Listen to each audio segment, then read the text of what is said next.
I always say that being a business owner has its extreme highs, but at the same time, extreme lows. I was not wanting my wife to know. I Mm. says, I'm not gonna get her, concerned about it.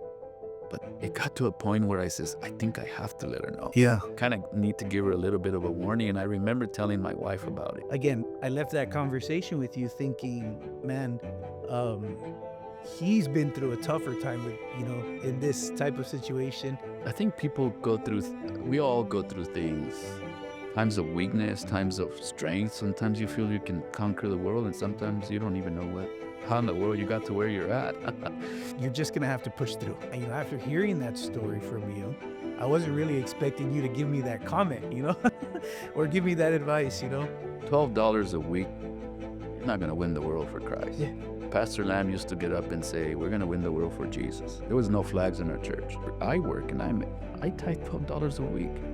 Are we going to win the world for Jesus with $12 a week? Let God be the person that votes first in your business. It's never the same, Yeah. and you have to learn how to adjust your sails. The wind changes and you don't know which way it's going to go. Yep. My job is to figure out how I create more tithe. How do I create more offerings for my church? What is a reasonable amount of money that should go to God? I mean, if he's really helping me with my business, Right. then he should be in the payroll. Hey guys, today we're here with George Ponce. Is the owner of Alpine Electric for almost 30 years. Successful business owner, real estate investor, and today we're going to talk a little bit about George Ponce's life, his salvation, his business challenges, and what has led him to true success. George Ponce is a good friend of mine. It's many years ago I heard about George Ponce through a friend of mine. And so, as a new convert, I'm coming to the church there in McAllen. And one of the things he says is, if you get a chance, you have to go to El Paso. And the reason he was telling me that is because he was saying El Paso conference is full of energy. The people there, they're great. They're so much fun.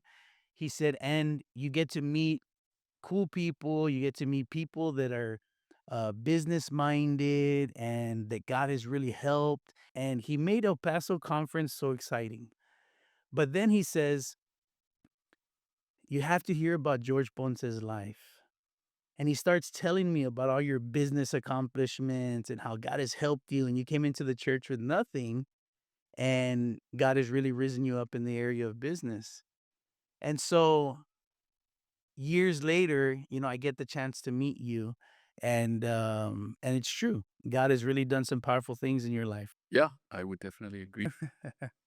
And so George has been saved for 39 years, has been married for 36 years, has been a father for 32 years, has 3 children, George, Samantha, and Nicole, and you have 4 grandchildren, right? That is correct. And so also you've been the owner, you and your wife, you've been the owner to Alpine Electric for over 28 years. And so that alone, George, is a big accomplishment.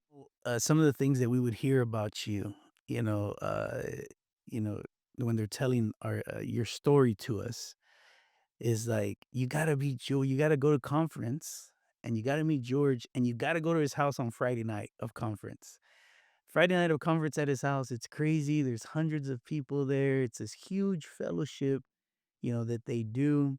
And, through learning about you and hearing about your story, they'd always mention exciting things about your life, your business accomplishments, your financial success, and, everything that you have that you own, right? And that you're even a pilot.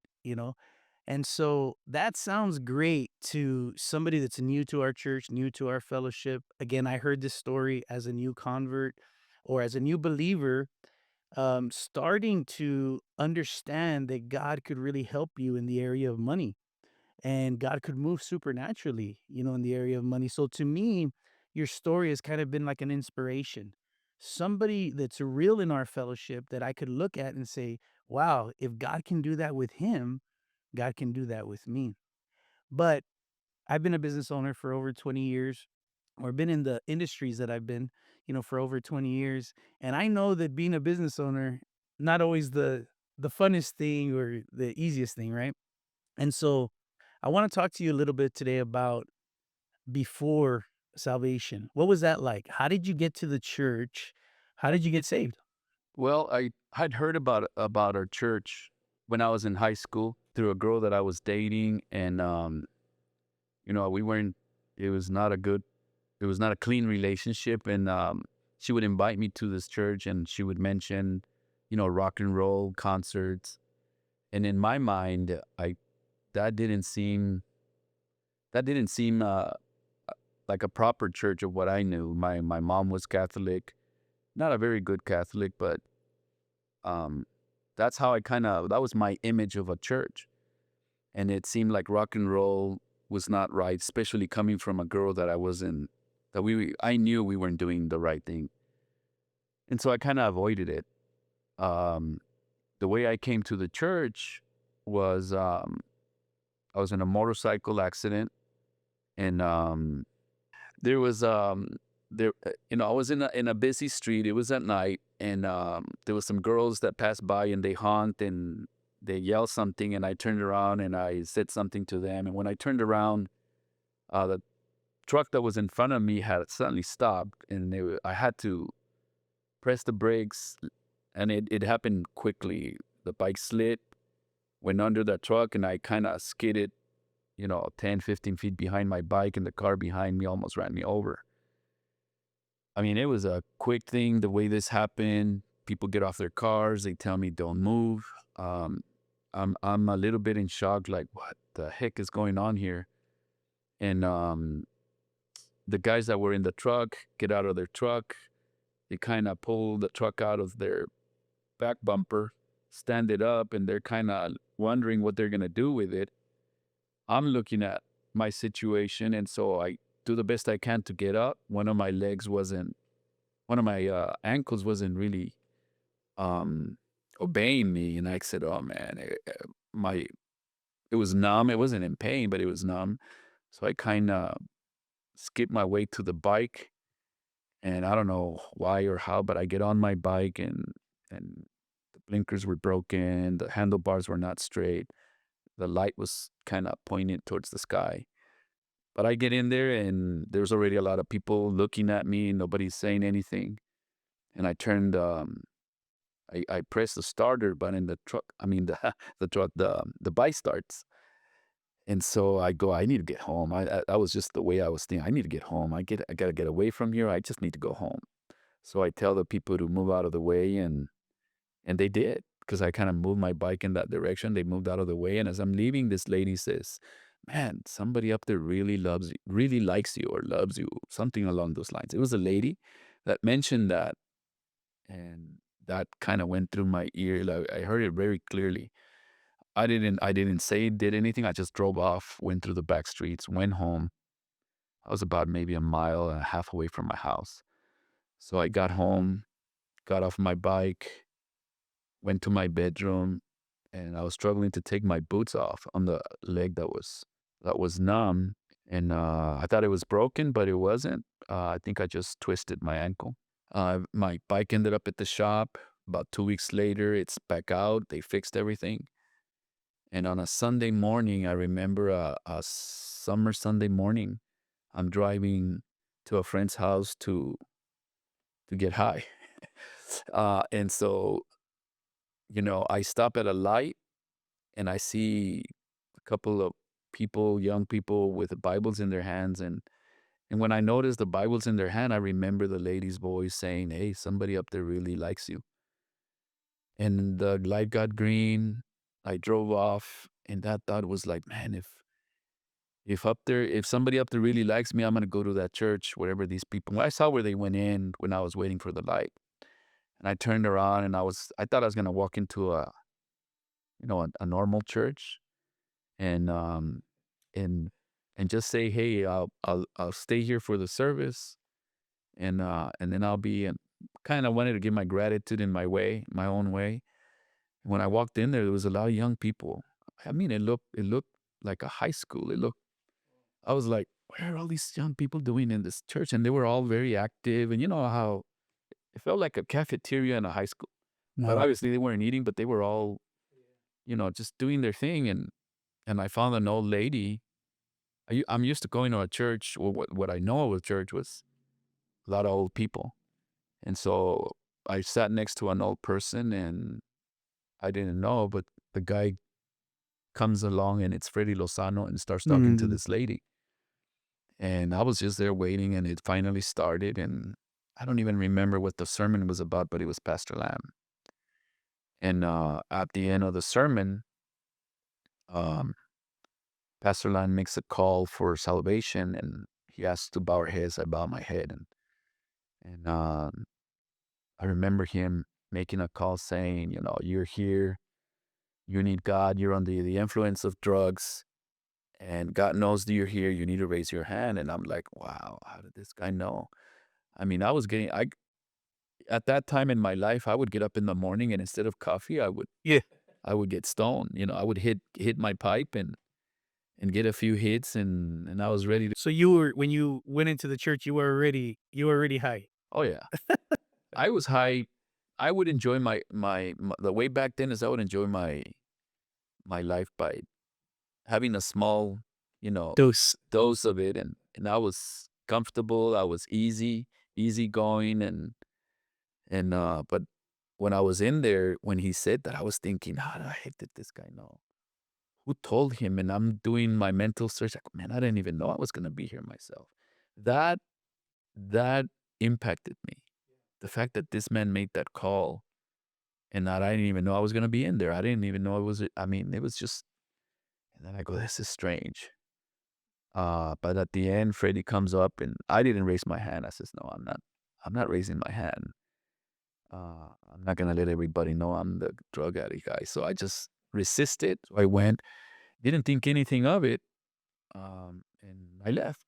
Got out, got on my bike, and drove off, and went on to the friend's house, and he was there, and we kept getting high with my friend on a Sunday. And I did tell him, "Hey, I just went to this weird church, Yeah. and they're I kinda explained some of my experiences and, we didn't think anything of it, and we just went on with our stuff. George, that's how you came into the church, and that's how they eventually got your information so that they would follow up on you. But I remember you saying a little bit about what your life was before you met God. And you mentioned, that you and your family had been through a few troubles. And you talked about even to the point of a very specific moment where your family was so desperate that, that your mom wanted to take extreme measures. Yeah. Can you share a little bit about that? Yeah, when my mother never really worked. She was a housewife. My dad was the one that was making most of the money, and, you know, he brought us to the United States when I believe I was 8 years old, and, we lived in some rough neighborhoods in Juarez, and, my mother's, brother had gotten killed in a street fight right in front of a block away from our house. And he was 18 years old, 17 or 18 when he got killed. And at the age of about 7 or 8 years old, I was already getting in little fights outside of my house. It's kind of typical thing in Mexico. You're out there playing around and some kid this, and before you know, you're fighting. And so my mother saw that she was pressuring my dad to come to the U.S. and eventually he did. And we came to the U.S. when I was 8. My family was doing it. I had a good family. I had a father who didn't drink, smoke. On that good thing, he was also kind of like a Mexican mentality, macho mentality of women. And he would, he'd flirt with women. And he was a salesman for encyclopedias, successful. And so he was seeing clients after hours, and he would tell my mom he was working, which sometimes he was and sometimes he wasn't. Yeah. But that's what I found out after the fact. But when I was a little kid, to me, my dad was at work and that's all there was. Yeah. Moving forward, we're in the United States, when I was, say, I was about I don't know, 15, 16, my mother and my father, separated. And my dad went back to Mexico because the lady that he was getting very involved with was in Mexico, not in the US. And so no laws of, child support or any of that. He was back in Mexico. There was nothing anybody could do. And we were in the US. When it was hard times, my mother and, it was not uncommon to hear somebody crying at night. It was just the way things were back then. And we would just hear it and there was nothing we could do. And we would just try to ignore and go to sleep. It so happened that one night I was asleep and my mother gets up and she wakes me up and she's crying, uncontrollably crying. And she's telling me she wants to say something to me that I couldn't understand. But as I'm trying to understand her, I also smelled a real strong gas in the house. And so I said, "Hold on, mom. I think we have a problem with a gas leak or something." And so I go to I first went to my bedroom and opened the window. It was cold.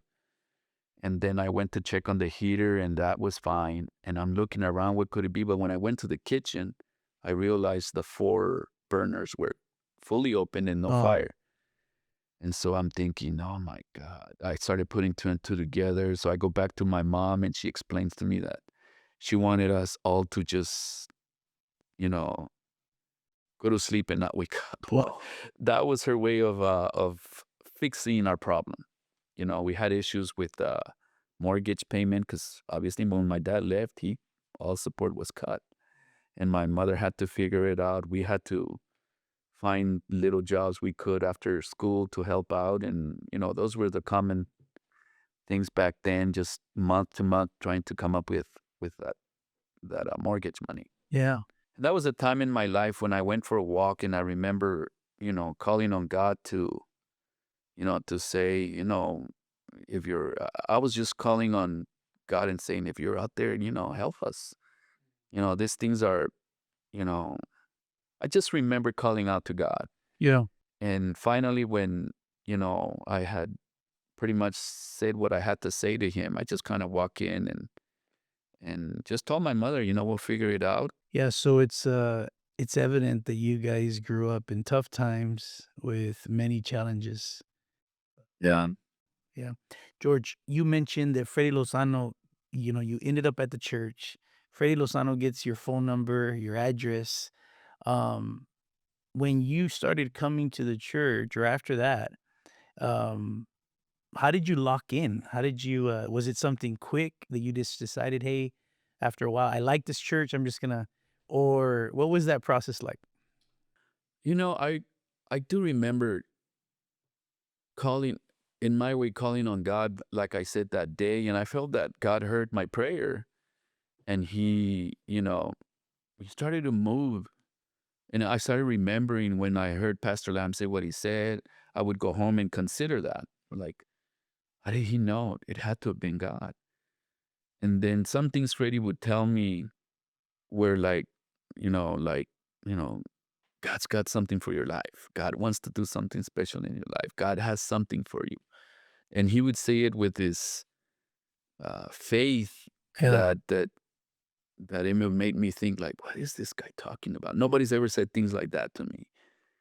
So, I was, just listening and I couldn't get high comfortable anymore after Freddie would leave because I'd be thinking about these things, knowing that I'm getting high. I mean, that was my lifestyle, that was my escape. Yeah. But then I'm thinking, what is this guy, and those were the things that made me consider, what if this guy is right? Yeah. What if God really wants to do something in my life? I kind of started toying with the idea that Yeah. maybe this real God is talking through this man. And, but I was very mean with Freddie. I was not, I was, I guess here's the guy telling me that God is telling him all these things, but then I would poke him to see if he was really real. I was Evident. expecting Freddie to blow out at me or tell me, man, the heck with you, but he wouldn't do it. He wouldn't do it, and it would catch me like, what is this guy? Is this guy really real? Is this really God? And it wasn't until, you know, I started thinking, what if this is really God Yeah. in this man trying to attract me?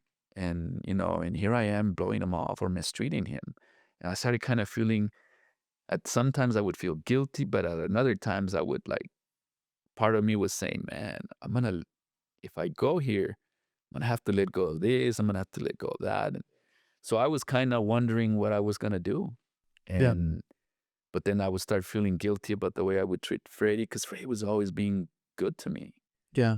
And and he has this kind of spirit that he made you feel like he was there listening to you about your problems, and he would listen to you. He was genuinely concerned. Yeah, you felt that. You just. Yeah, he had an amazing testimony and so impactful. Oh, that's awesome. So you're a drug addict, right? You're using drugs every single day. Um, Pot, pot, mainly pot. pot. Yeah, I didn't do hard drugs or acid or any of that. To me, was pot was my, Yeah. and And so how long did it take you to quit using pot when you started coming to the church? it was a difficult thing to do for me. And I actually came to the justification that I could be a better Christian if I was high. People could, I think you a know, lot of people think that. people could, I don't know, put me down, say whatever they wanted to say.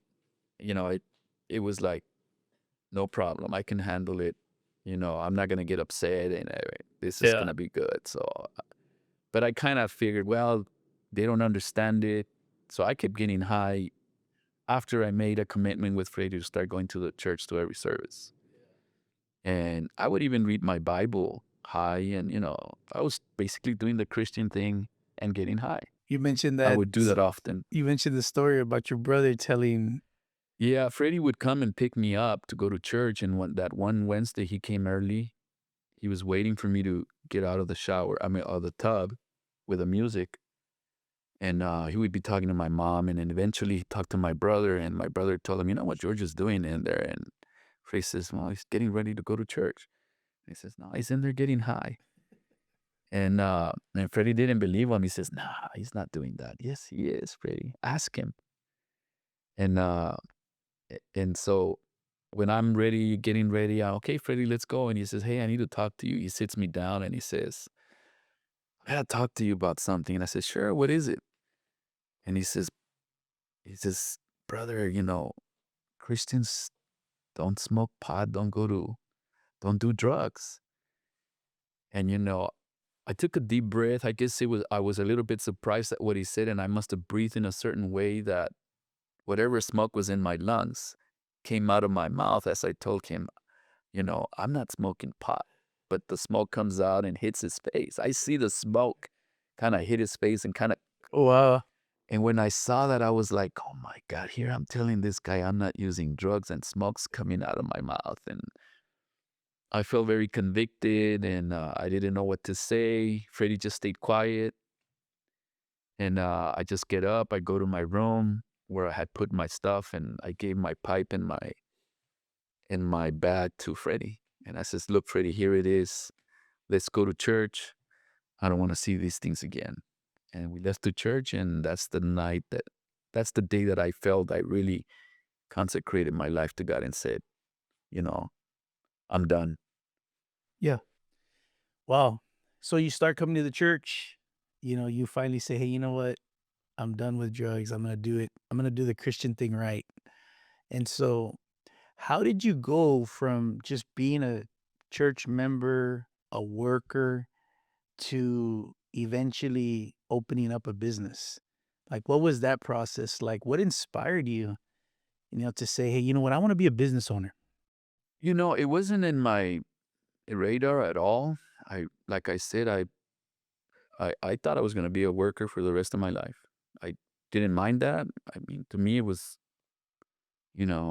just a thing to do. I was working at a convenience store at the time where Freddie would come. Actually, I was working at a car wash, washing cars. But the minute I got saved, because that's where the drugs were, I changed jobs to go work at a convenience store. And and I says, "No, I need to get away from this car wash thing." And so I went to a convenience store, and that's about the time that I started going to church and getting more serious about doing things right. And, I was just trying to figure it out. Just, I was going to UTEP. In my mind, I was gonna become a Navy pilot. I was interested in challenges, and I wanted I don't know if it's an exciting life, but I wanted a life of action.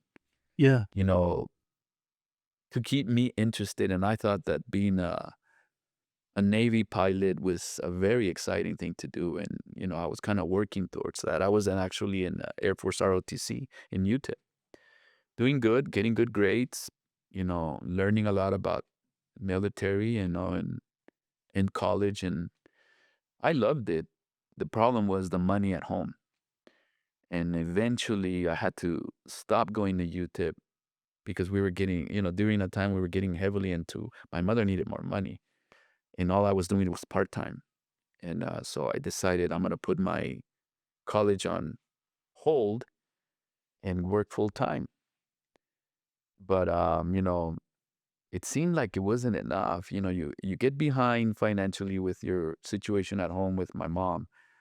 You get a full time job, and you after a while you start going, man, we're still barely Yeah. making it.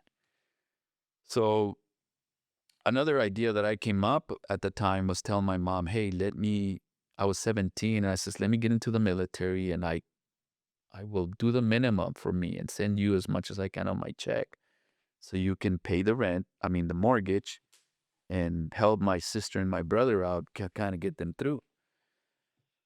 But my mother didn't agree with that. She didn't want me to leave. She made a comment, are you going to leave us like your father? And so I said, like, oh, that's not what I was expecting you to say.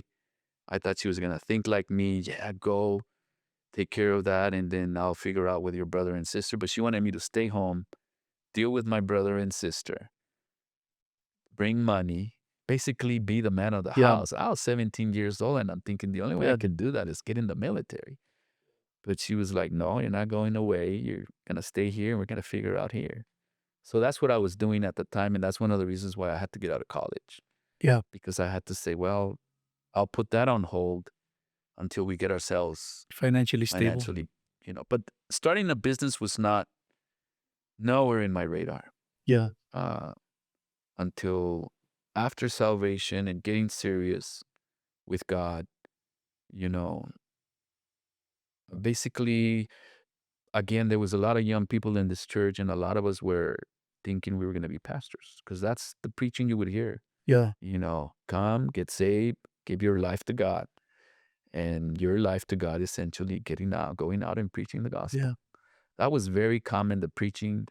Nowhere ever did you ever hear, start a business to, Right. you didn't hear that kind of preaching.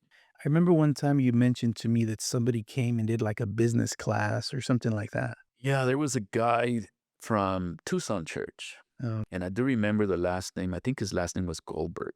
He came and they did some seminars about finances. I was interested in that, and I went and we learned some things. I remember clearly he would picture being financially debt free, and I became interested. so was that the thing that inspired you to become a business owner, or would you see it was No, like a God moment, or like what was the if we move forward, once I was married, my brother became an electrician. He dropped out of high school when he was a freshman, and my uncle got him a job with somebody he knew at an electrical company. Well, my brother kind of excelled there and became a journeyman. And I remember going to UTEP and doing part time jobs at UTEP. And one day I remember seeing my brother's check stubs, and I was like, man, this guy is making very good money, and then I saw a long shot to get out of college to get a good job. So I said, maybe I should try yeah. getting into construction. And eventually I did. I applied in a company and I started as a shop guy. That's how I started in an electrical company. And then they gave an opportunity to go to school to learn electricity in that company. And it was a union, and it was a union school, and became a journeyman. And I became also a foreman. I was one of the youngest foremen in that company. Well, It was funny that I'm a young guy, and all the electricians that I'm telling what to do are older than me. That was an experience. But again, I was not thinking business yet. until, like I'm talking already, I was already married several years into the church. I was even thinking I was going to be a pastor, but I kept seeing all our pastors that were getting sent out. The main problem was the money. We were all young. A lot of us didn't have good jobs, and sending churches out was expensive, and we were all just barely trying to get, you know, and as I started seeing that money was needed to send churches out and to keep them active, support, that's when I started thinking, what if I was to start an electrical business? That's when it started kind of, Yeah. I didn't hear it in the church. It was just, to me, it was like an obvious need. Yeah. Somebody has to come up with money. And there was a couple in the church back then that was a business owner. And I saw him helping and providing, but I thought it was just his provision was not enough. Somebody had to help. And that's when I started thinking about it. Maybe I can do this. Yeah. I don't have the business he had, but I could probably start an electrical company. Something. Yeah, that's interesting that you say that about how just good money management, good stewardship, you know, properly handling debt and all that is the foundation of how you manage your finances, and they helped you to establish your business. So now you're a business owner. It's obviously something new. What would you say was the biggest challenge of becoming a business owner? Like, what would somebody benefit from your experience of starting a business? My experience was basically watching the need. And in my relationship with God, I felt God communicating to me.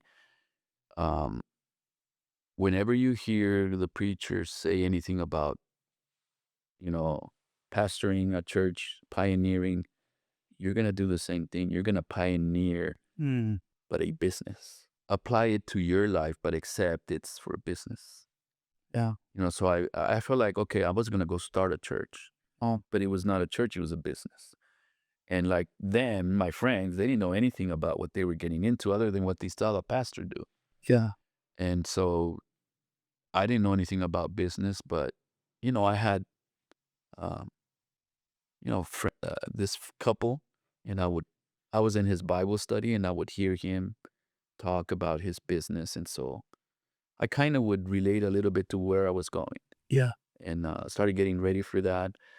I mean, they preached it. If you're gonna be a pastor, debt free. Yeah. Don't be a pastor in the field, with a lot of debt. It just Yeah. too much baggage. And so That's interesting I got because, myself ready to start a business and try to be debt free. yeah, that's interesting because um, what they're preaching in church was applicable for anybody's calling, basically.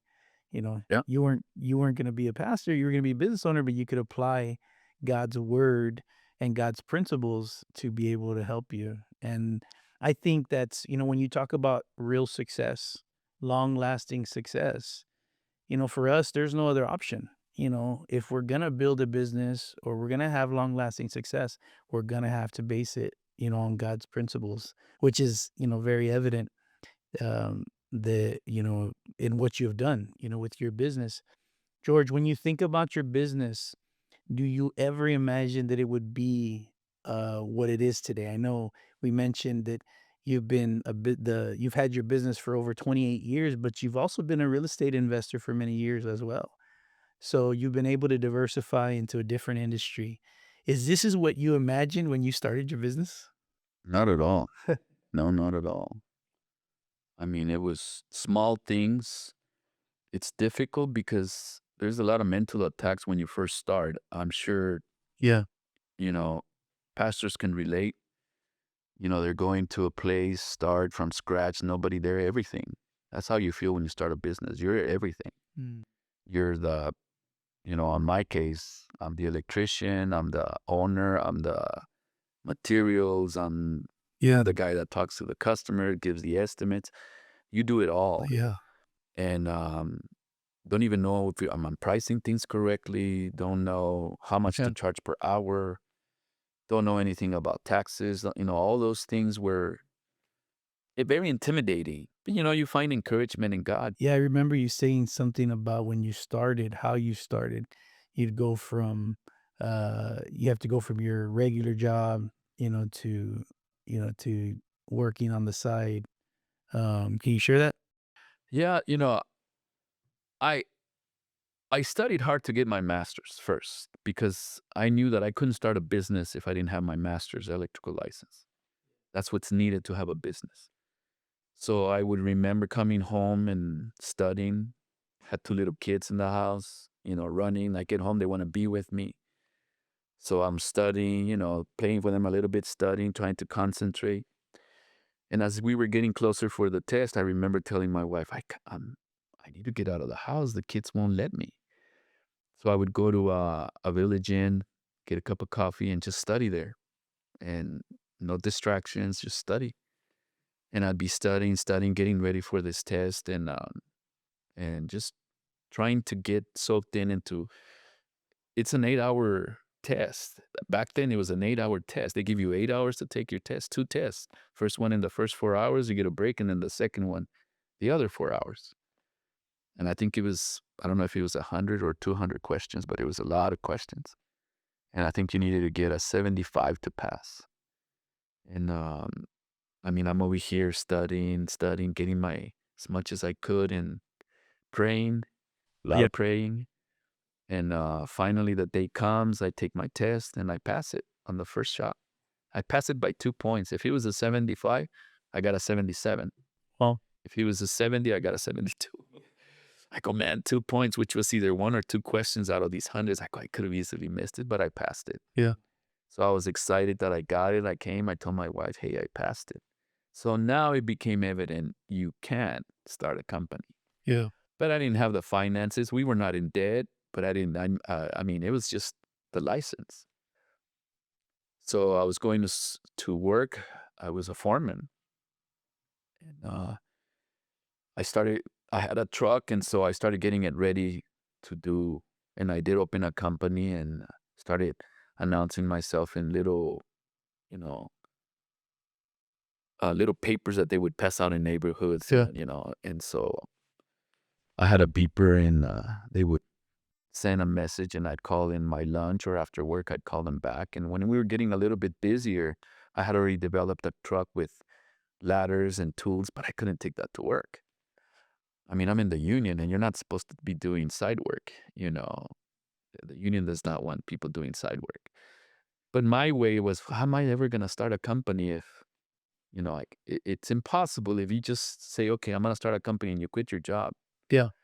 You have to make money, buy tools, buy Yeah. ladders, things that you need to do the Process. work. Yeah. And with my weekend and after work jobs, I was starting to buy that. And that's how we were doing it. I would get out of work and my wife would meet me in a parking lot, give me the work truck. She'd get my vehicle, go home, and I go and do service calls. Yeah. And that's how I was generating money to get prepared to start a company, getting a little bit of my name out there. It was not, I mean, it wasn't a lot every day, but it started developing into, people, So your wife was a big part of helping you start. very big part. Yes. My wife is a very hard worker. And I was blessed with a wife who thinks very frugal, very, you know, saving mentality. It was easy to get out of debt with my wife. Yeah. She was helping me, she was also working. She was working a job where when she had kids, we were talking about it. Hey, well, maybe you need to get out of work with the kids. Well, they liked her so much at her job. She was working at a pharmacy filling up um, Prescriptions. prescriptions. Yeah. Yeah. And that they says, no, no, no, no, don't have to quit. We can create you a room. You can bring your kids, like a little playroom pen, and then you can do prescriptions there. And she's really, they did that. They did that for a while. So my kids were going to work with my wife, and when they were little, and she kept working there. And after that, she would come home and help me with my business. So we were both working hard Yeah. since the very beginning. That's awesome. And yeah, my wife's. a big part of the reason why we are where we're at today. Wow, that's awesome. You know, we've had a pretty good relationship for a few years now, and I feel like, that I've benefited, from your experience. And so, I've had a few challenging times during, my business life and even through, just working some other things out in my salvation, in my personal life. And it's crazy that through the most challenging times of my life, I would reach out to you and, just ask you your advice, ask you questions. And I really feel like, man, you've our relationship, having that relationship, it really helped. I remember I was doing, a business deal and I called you and got your perspective. It helped. We were in our building project and, Right. that was that was the most difficult time, of my life at the time. And, me being in the church council, trying to help my pastor, we're doing this project that's massive for us. And, just your perspective on that, I just remember really, you stretching yourself. You felt that you were getting stretched to your limits yeah. financially, Yeah. and you were asking me what I thought about all that. And then I remember sharing with you a time when the El Paso church had just bought their building. Yeah. And here I am all gun ho with an electrical company. It was a young electrical company and saying, oh, God's going to provide. And I stretched myself so much too that my company almost went bankrupt because of what I did. I mean, I'm not going to tell you that it was me. Well, it was just, I don't know, I guess emotions. Yeah. You say, yeah, I'm going to help and God's going to help. And after we were done with the project, I came to the realization that the heck did you just do? You got a lot of your workers in there. You pay them. You got in. Basically, the resources we had to run the company were kind of exhausted. And when I came to the realization, I said, "Oh my God, what am I gonna do?" And I was praying and believing God. And I'm not gonna tell you my problems were solved right away. I think I remember sharing that with you. But eventually, we were able to get out of that hole. And and we made it. Yeah. Um, and think I remember sharing that with you, and it's something that I won't regret doing. It was not a very intelligent thing to do. Well, yeah, your response to me was that you didn't regret it, but then you told me, you're just gonna have to push through. And with all honesty, I wasn't, after hearing that story from you, I wasn't really expecting you to give me that comment, or give me that advice. But, I left that conversation with you just thinking, you told me if you have to sacrifice, then you need to sacrifice and you just need to push through. And, again, I left that conversation with you thinking, man, um, he's been through a tougher time with, in this type of situation. He made it through. God was able to help him. And we're gonna finish this project and we're gonna have to just figure out whatever we have to do.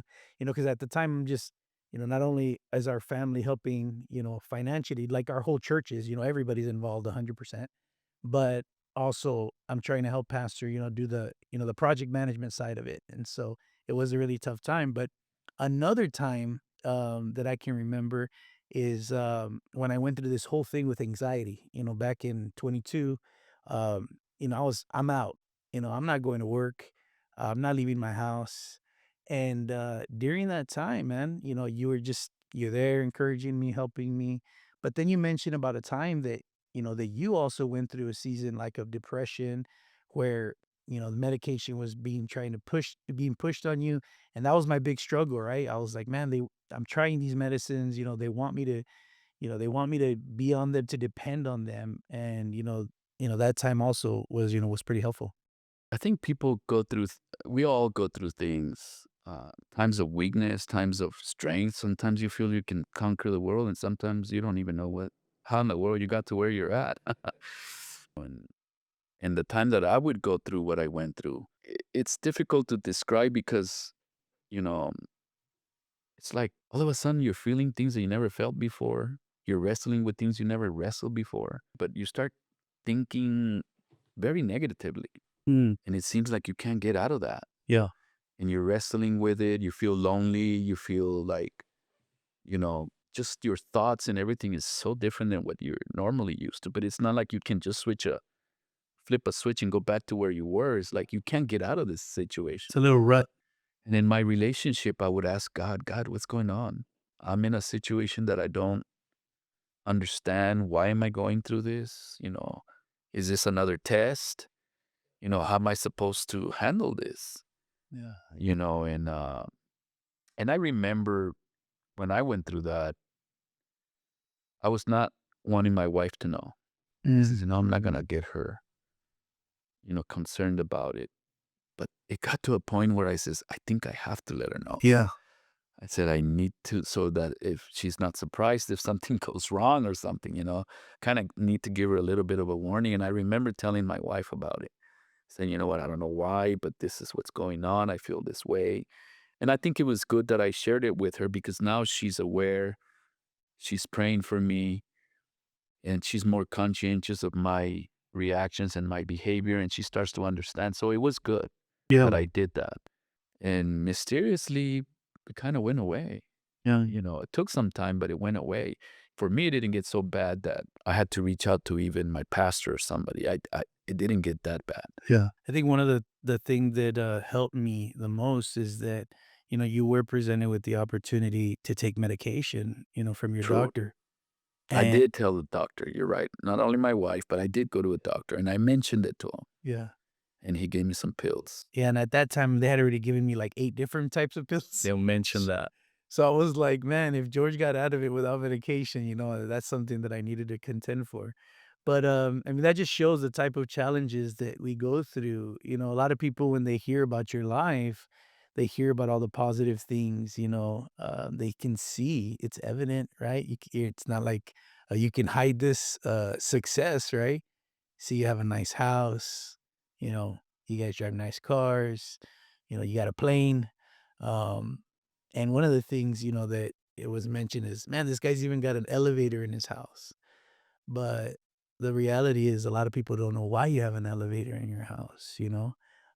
That elevator, you put it in your house, because you wanted to make sure you take care of your house and especially your daughter. Yeah, my daughter's been in a wheelchair all her life. Yeah. She's never walked. She doesn't have any motor skills. She doesn't talk.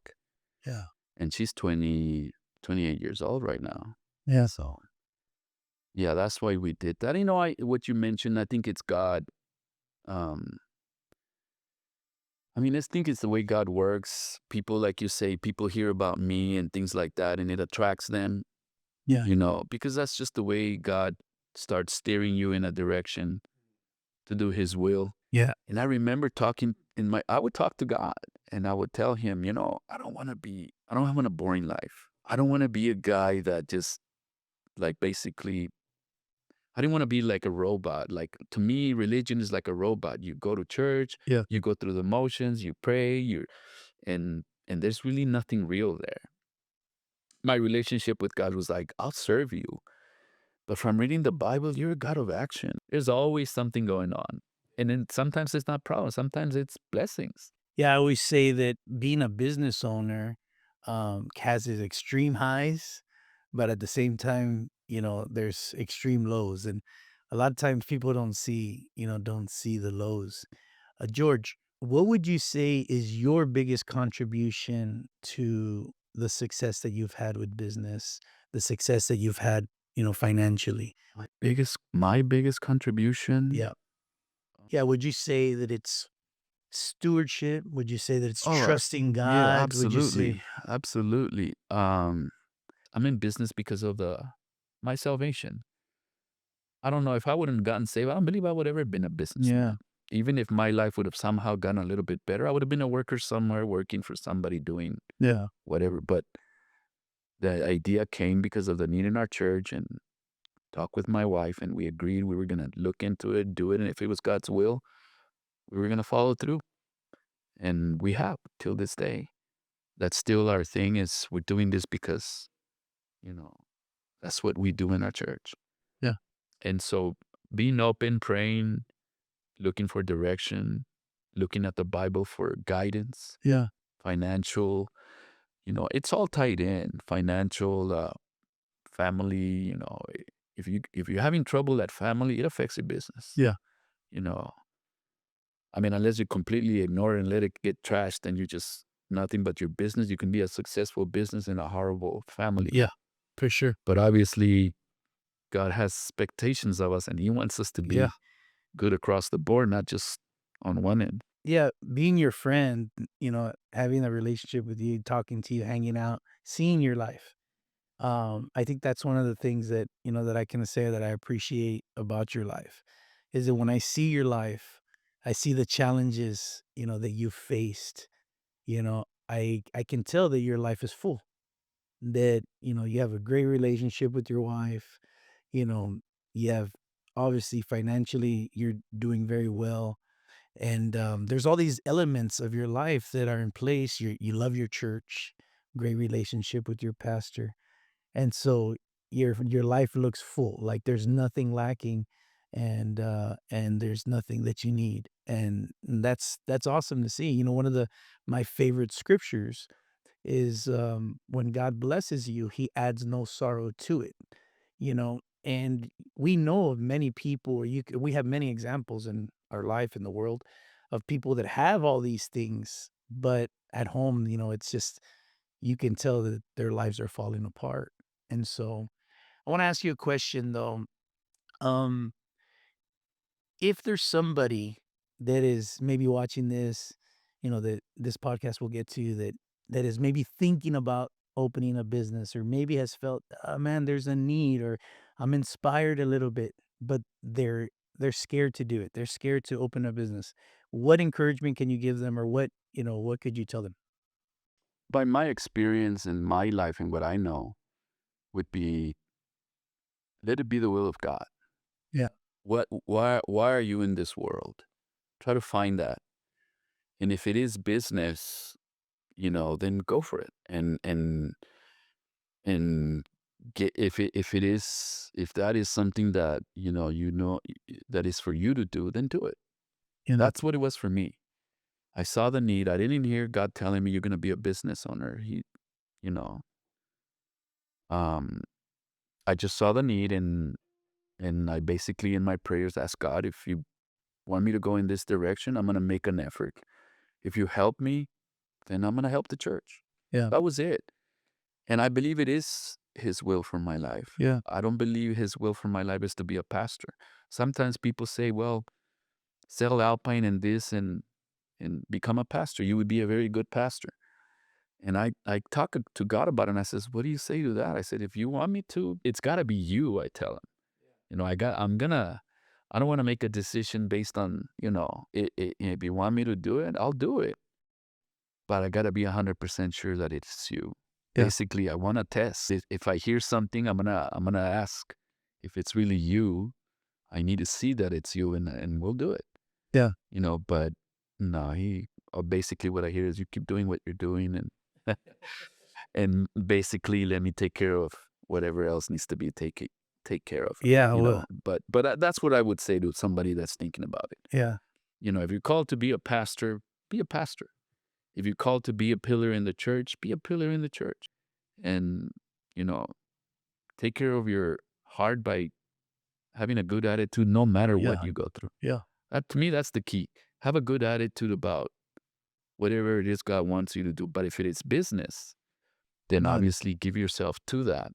When people hear God's blessing business, the first thing that is money. But it's not necessarily money. I can tell you as a business owner, I've learned to be a better man. I've learned to stay balanced when pressure, is hard. When I mean, it's almost like a life school that you have to learn to um, workers, you know, are good. They help you, but there's also workers that come against you, clients that bless you, and clients that want to destroy you. It's and you have to learn how to navigate through all that, Yeah, knowing that God is, that you have God. yeah. Yeah, I think one of the things, as you begin, to grow in business, like you say, the motivation maybe to start business is, hey, you know what, financial gain. I can be financially stable. My life can change. I can have conveniences and benefits from being a business owner, and that's all true. Growing financially, supplies all those things. But long term, it's purpose, right? And that's something that I know that you're pretty sold out about, Um, I remember you telling me one time, "My job is to figure out how I create more tithe. How do I create more offerings for my church?" That's been our gauge. If I like I said in the beginning, like I mentioned to you, $12 a week, you're not gonna win the world for Yeah. Christ. Pastor Lamb used to get up and say, "We're gonna win the world for Jesus." There was no flags in our church.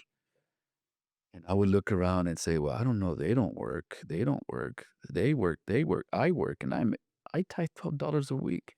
How are we gonna win the world for Jesus with $12 a week?" Yeah. And when me and my wife talked about a business, we says we're gonna tithe, and I mean basics. To me, is basics. It's not complicated. Some people say, "Well, you got to look at your financials and see how much your accountant says you made that year, and then therefore that's your tithe." And to me, I'm looking at that and I go, "Man, that looks kind of complicated." To me, it's like I'm gonna tie so much, uh, you know, every week. Week, month, And whatever, then yeah. at the end, when we do our financials and see how it ends up, if I'm more than what my accountant says I should have tied, well, then great. Yeah, But then I kind of don't even look at that anymore. I just look at how much I was able to tithe, how much I was able to give. yeah, And then at the end of the year, I've seen my tithes just go from, you know, yeah, to the point where I was amazed. I even went up to Pastor Stevens and said, "I never knew I could do this." I get joyous when I see my tithe growing. And I'm thinking, yeah, if my tithe is growing, we're growing. But then there's times where you're like, I go, man, I did more than I thought I could. And then, but then it's not like the business just gets money from everywhere after that. Sometimes you're like, oh my God, you're having to start, hey, there's a leak over here on the boat. You're going over there. Hey, there's another leak. So you're running around trying to keep this boat afloat. And, but I mean, you deal with it and eventually all the leaks are done and you might not tithe as much that year as the year before, but now the boat is good and another year and we're gonna try it again. yeah. George, one of the most common questions that I get from business owners is, how do you tithe from your business? And so, um, as we're as we get saved, we begin to make money. We understand the importance of tithing and all that. We tithe from our personal, but then we become business owners. And that sometimes is kind of like, how do you do this? I know how to do it from home, but how do you do it from your business? So, my question to you is, do you tithe from your business? And what would you say to somebody that doesn't have the experience of tithing from their business? Well, I mean, biblically, tithe is a 10% of your income. Yeah. That we know that. I know that. I kind of put God in the payroll. Is almost like the way I do it. What is a reasonable amount of money that should go to God? I mean, if He's really helping me with my business, Right. then He should be in the payroll. Yeah. And so, is that a tithe? Well, yeah, I guess. But he should be, he should That's be awesome. paid. Yeah. That's really interesting that you say that put God on your payroll. David Green, the owner of Hobby Lobby, he started his business in his garage, and it's blown up to huge, huge business. And he says in his book, Leadership Not by the Book, he says, let God be the person that votes first in your business. In other words, when making decisions, you give God the room, to help you make those decisions, or do what God is telling you to do with your business. And I think that's really interesting how you say you put God on the payroll, right? Well, George, thanks for allowing us to come into your business and talk to you today. I know you're extremely busy. when I hear your schedule, uh, it, uh, it definitely challenges me. But, thanks for coming. Thanks for, sitting with us and allowing people to, to learn from you. Glad to help. Yeah, that's awesome.